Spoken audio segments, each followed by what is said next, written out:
अस्सलामु अलैकुम वरहमतुल्लाहि वबरकातुहू। मैं हूं अब्दुल वाहिद बरकाती। मेरे यूट्यूब चैनल SGP कंप्यूटर्स में आप सभी हजरात का खैर मकदम है और आज मैं फिर हाजिर हूं इन पेज के 16वें सबक के साथ। और आज हम पढ़ने वाले हैं कीबोर्ड प्रेफरेंस के बारे में। यानी आज हम देखेंगे कि अपनी मर्जी के मुताबिक हम इन पेज में कीबोर्ड को कैसे सेट करेंगे। तो आज का सबक शुरू करने से पहले मैं आपको बता दूं कि अगर आपने अभी तक मेरे यूट्यूब चैनल SGP कंप्यूटर्स को सब्सक्राइब नहीं किया है तो प्लीज़ सब्सक्राइब कर लीजिए, बेल आइकन भी प्रेस कर दीजिए ताकि हर नई आने वाली वीडियो की नोटिफिकेशन आप तक पहुंचती रहे। तो चलिए दोस्तों सबक शुरू करते हैं। आज हम पढ़ने वाले हैं एडिट में प्रेफरेंस में कीबोर्ड प्रेफरेंस को। इससे पहले हमने पढ़ा था डॉक्यूमेंट के बारे में, इसके नीचे है टाइपोग्राफी, इसके नीचे है स्टोरी एडिटर। ये दो सेटिंग जो हैं वो इन पेज की डिफ़ॉल्ट सेटिंग होती हैं, इसीलिए हम इनको छोड़ रहे हैं। इसके अलावा कीबोर्ड प्रेफरेंस, इस पर जैसे ही आप क्लिक करेंगे, क्लिक करने के बाद इस तरह का बॉक्स ओपन होकर के आपके सामने आएगा। इसमें कुछ समझने की सेटिंग है। यहाँ जो आप देख रहे हैं कीबोर्ड, उसके आगे सिलेक्ट है आफ्ताब कीबोर्ड। तो मैं आफ्ताब कीबोर्ड यूज़ करता हूँ, इसीलिए यहाँ पे आफ्ताब कीबोर्ड सिलेक्ट है। इसी तरह जब यहाँ पे क्लिक करेंगे आप तो यहाँ बहुत सारे आपको कीबोर्ड नज़र आएंगे। फारसी में है, फोनेटिक है। फोनेटिक भी लोग बहुत ज़्यादा यूज़ करते हैं, आफ्ताब भी लोग यूज़ करते हैं। तो यहाँ से आप अपनी मर्ज़ी के मुताबिक कोई सा भी चूज़ करके आप उस पर प्रैक्टिस कर सकते हैं और याद कर सकते हैं। मैं आपको मशवरा दूंगा कि आप अगर नए हैं, कीबोर्ड याद कर रहे हैं, अभी स्पीड से लिखना नहीं शुरू किया है, तो आप आफ्ताब कीबोर्ड याद कर लीजिए, ताकि अगर आफ्ताब कीबोर्ड के मुतालिक कोई सॉफ्टवेयर आपको चाहिए हो तो मैं आपको दे सकूँ और आप इजीली उससे फ़ायदा हासिल कर सकें। तो आफ्ताब कीबोर्ड यहाँ से सिलेक्ट कर लीजिए, ओके कर दीजिए, तो आप इजीली आराम से आफ्ताब कीबोर्ड के ज़रिए इन पेज में लिख सकते हैं। इसके अलावा कभी कभी ऐसा होता है कि आफ्ताब कीबोर्ड तो हमने याद किया है और यहाँ से फोनेटिक कीबोर्ड सिलेक्ट है और किसी ने यहाँ पे ओके कर रखा है, और अब आप आए और फाइल में फ़ौरन आफ्ताब कीबोर्ड के ज़रिए लिखने लगे, लेकिन हम ए दबा रहे हैं। ए से सीन लिखना चाहिए, सीन की बजाय कुछ और ही लिख रहा है। तो इसका मतलब है कि कीबोर्ड प्रेफरेंस में आफ्ताब की जगह कोई और कीबोर्ड सिलेक्ट है। तो आप कीबोर्ड प्रेफरेंस में आए, एडिट में आए, प्रेफरेंस में आए, कीबोर्ड प्रेफरेंस में आए। इसी तरह जब ओपन होकर के आए तो यहाँ से फोनेटिक की जगह या कोई और कीबोर्ड सिलेक्ट हो तो उसकी जगह आप जो याद कर रहे हो उसको यहाँ पे सिलेक्ट कर दीजिए। जैसे मैंने आफ्ताब कीबोर्ड को यहाँ से सिलेक्ट कर दिया और यहाँ से आप ओके कर दीजिए, तब आराम से आप आफ्ताब कीबोर्ड के जरिए इन पेज में लिख सकते हैं। इसके अलावा यहाँ आप देख रहे हैं आफ्ताब कीबोर्ड व्यू, इस पे जैसे आप क्लिक करेंगे तो यहाँ पे आपको सब बता देगा कि कौन से बटन में कौन कौन सी चीजें लिखी जाएंगी। जैसे यहाँ पे आप देख रहे हैं कि एक हर्फ में दो हर्फ लिखे हुए हैं, यानी इंग्लिश के एक बटन में दो हर्फ लिखे हुए हैं उर्दू के। जैसे ए लिखा हुआ है, ए में तशदीद भी बनी हुई है और सीन भी लिखी हुई है। इसी तरह एस में शीन लिखी हुई है और ऊपर ज़बर लिखा हुआ है। इसी तरह डी में दाल लिखा हुआ है और ऊपर जाल लिखा हुआ है। इसका मतलब ये होता है कि अगर आप सिर्फ नॉर्मल ए दबाएंगे तो सीन लिखा जाएगा, और अगर शिफ्ट के साथ ए दबाएंगे तो तशदीद बन जाएगी।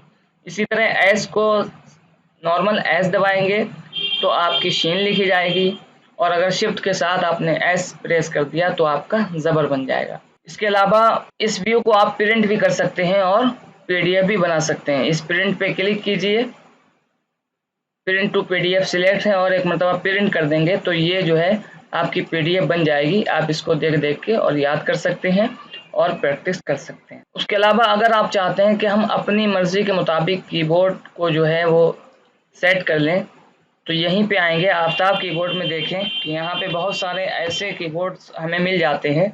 यहाँ पे आप किसी भी कीबोर्ड को सिलेक्ट करके अपनी मर्जी के मुताबिक जिस हर्फ को जहाँ रखना चाहते हैं वहाँ रख सकते हैं। लेकिन ऐसा कभी करिएगा नहीं, क्योंकि आपने इस फाइल में अपने लिए कर लिया, कभी आप कहीं काम करने के लिए गए, जॉब करने के लिए गए, वहाँ आपको आफ्ताब कीबोर्ड दिया गया या फोनेटिक कीबोर्ड दिया गया, तो वहाँ पे भी आपको इसी तरह सेटिंग करनी होगी, मगजमारी करनी होगी। इसीलिए आपको ये आदत नहीं बनानी है, बल्कि आफ्ताब कीबोर्ड को अच्छी तरह याद कर लेना है ताकि आगे आपको परेशानी ना हो। इसके अलावा आफ्ताब कीबोर्ड में अगर कुछ चेंजिंग करना चाहते हैं तो यहाँ पे आप आइए, यूज़र डिफेंड पे आप क्लिक कीजिए। जैसे इन्ना और अन्ना में फ़र्क करना चाहते हैं, क्लिक करने के बाद व्यू पे जाइए और यहाँ देख रहे हैं इंपोर्ट कीबोर्ड, तो यहाँ से आफ्ताब कीबोर्ड को सिलेक्ट कर लीजिए।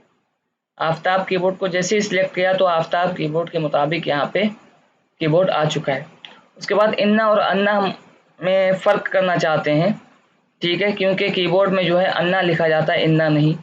तो हम चाहते हैं कि इन्ना भी लिखा जाए।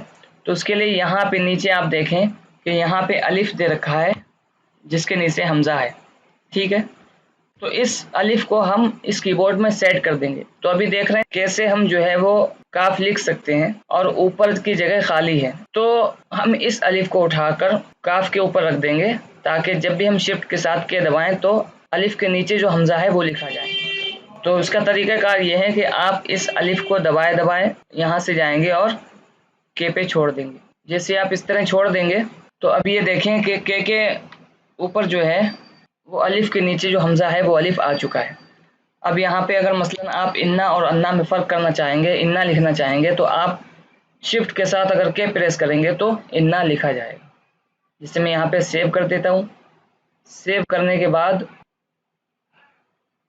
यहाँ से ओके कर देता हूँ। ओके करने के बाद अब मैं लिखना चाहूँ इन्नल हम्दा, तो शिफ्ट के साथ के प्रेस करूँगा तो अलिफ के नीचे हमज़ा भी आ जाएगा, अलिफ भी लिख जाएगा। अब यहाँ से लिख दें इन्नल हम्दा। इन्नल हम्दा लिखने के बाद कंट्रोल ए से सिलेक्ट करेंगे और इसका फ़ॉन्ट स्टाइल जो है वो हम कोई अरबी का लगा देते हैं। जैसे ट्रेड अरबिक बोल्ड कर देंगे, यहाँ से ट्रेड अरबिक बोल्ड इस तरह कर देंगे। तो आपने देखा कि इन्नल हम्दा कितनी आसानी से लिख गया है, क्योंकि अक्सर क्या होता है कि अलिफ के नीचे हमज़ा जो है वो आफ्ताब कीबोर्ड में नहीं होता, बल्कि अलिफ के ऊपर हमज़ा वाला अलिफ होता है। तो इसीलिए हम यहाँ से सिलेक्ट करने के बाद और इन्नल हम्दा लिख सकते हैं। इसी तरह आप अगर इन पेज के अलावा अपने कंप्यूटर में किसी फोल्डर पर या MS वर्ड पर उर्दू लिखना चाहते हैं तो वो भी ईज़िली इससे लिख सकते हैं। शर्त यह है कि आप आफ्ताब कीबोर्ड या फोनेटिक कीबोर्ड यूज़ कर रहे हों। लेकिन अगर आपने कोई कीबोर्ड इस्तेमाल नहीं किया है, अभी सिर्फ याद कर रहे हैं, प्रैक्टिस कर रहे हैं, तो मैं आपको मशवरा दूंगा कि आप आफ्ताब कीबोर्ड याद कर लें, ताकि मेरे पास जो सॉफ्टवेयर है आफ्ताब कीबोर्ड के मुतालिक वो मैं आपको दे दूं। उसको जब इंस्टॉल कर लेंगे आप, तो उसके ज़रिए आप कंप्यूटर में गूगल पर, यूट्यूब पर, इसी तरह व्हाट्सएप और टेलीग्राम पर भी उर्दू लिख सकते हैं। तो जैसे कि मैं यहाँ पे अभी ये जो फोल्डर देख रहे हैं, अब मैं चाहता हूँ इस फोल्डर का नाम जो है उर्दू में डाल दूँ, तो F2 प्रेस करूँगा रीनेम के लिए। उसके बाद यहाँ से उर्दू में हम इसका नाम डाल देंगे SGP। अब ये इंग्लिश लिखा जा रहा है, तो इसके लिए क्या करना होगा हमें, यहाँ जो आप देख रहे हैं बॉटम में ENG लिख करके आ रहा है, मैं थोड़ा जूम कर रहा हूँ, जो ENG लिख के आ रहा है इस पर क्लिक करेंगे।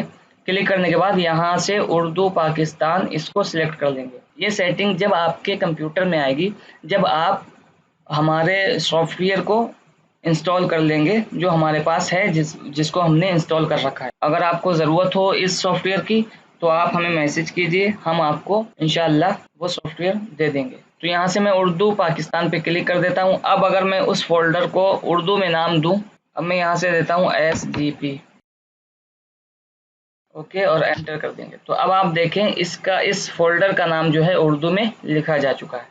तो अगर आप चाहते हैं कि कंप्यूटर में किसी भी जगह हम उर्दू को लिख सकें इन पेज के अलावा, तो आप इस सॉफ्टवेयर को आपको इंस्टॉल करना होगा। इसी वीडियो की डिस्क्रिप्शन में मैं अपना टेलीग्राम चैनल का लिंक डाल दूंगा, वहां से जाके मेरे चैनल को आप ज्वाइन कर लीजिए। वहां पे मैं सॉफ्टवेयर अपलोड करता रहता हूं और आप ईज़िली उसको किसी भी सॉफ्टवेयर को आसानी के साथ डाउनलोड कर सकते हैं और अपने कंप्यूटर में जो है इंस्टॉल कर सकते हैं। तो उम्मीद करता हूं दोस्तों कि आपको ये वीडियो पसंद आई होगी। मेरी वीडियोस अगर पसंद आती हों तो प्लीज़ लाइक किया करें, शेयर किया करें, और अगर आप मेरे यूट्यूब चैनल पर नए हैं तो प्लीज़ मेरे यूट्यूब चैनल SGP कंप्यूटर्स को सब्सक्राइब करें। Thanks for watching.